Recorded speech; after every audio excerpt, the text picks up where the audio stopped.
Hi, I'm Tony Hines, orthopedic surgeon at the center in Bend, Oregon, and I'm one of our trauma and foot and ankle specialists. Today I'm going to be speaking to you about Anterior Tibialis Tendonitis. Thankfully, this is not a very common problem.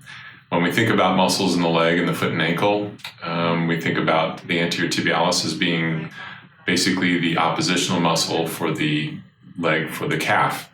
So when we talk about the upper arm, we think about biceps and triceps. And when we talk about the upper leg, we talk about hamstrings and quadriceps. So for the calf muscle, the oppositional muscle is this muscle, the anterior tibialis. It is a muscle that goes down the front part of the leg, just lateral to the shin bone. And it is part of the complex of muscles that helps pull the ankle up. So if you are having swelling in the front of the ankle or along the instep of the foot, and it's painful to go up and down stairs or stand or walk, this could be a condition that you might have. To make the diagnosis, it's really a combination of both the history and the physical exam. Sometimes this tendon, if it becomes really inflamed, can necessitate further treatment such as immobilization. So we can use simple things like activity modification versus getting a little more in depth and potentially putting people in splints or walking boots or some sort of lightweight ankle support orthosis, an ASO brace, and then maybe recommending some physical therapy.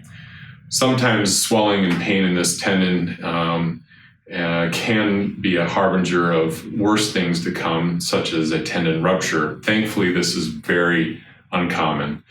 Tibialis anterior rupture would almost invariably result in what we call foot slap or foot drop, and often patients that have had a rupture and may not be aware of it will have the sensation that when they're walking, their foot slaps against the floor and they have a hard time picking it up and down.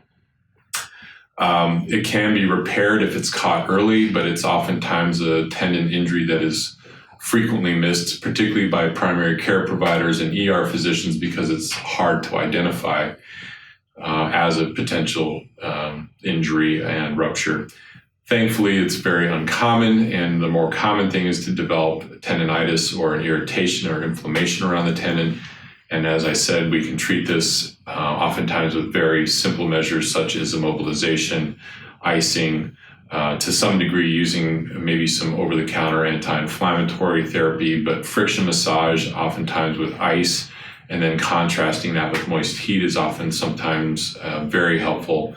And for the most part, this is a reversible condition, but there are times when there are significant degenerative changes in the tendon that can necessitate more elaborate surgical approaches, but that's pretty rare.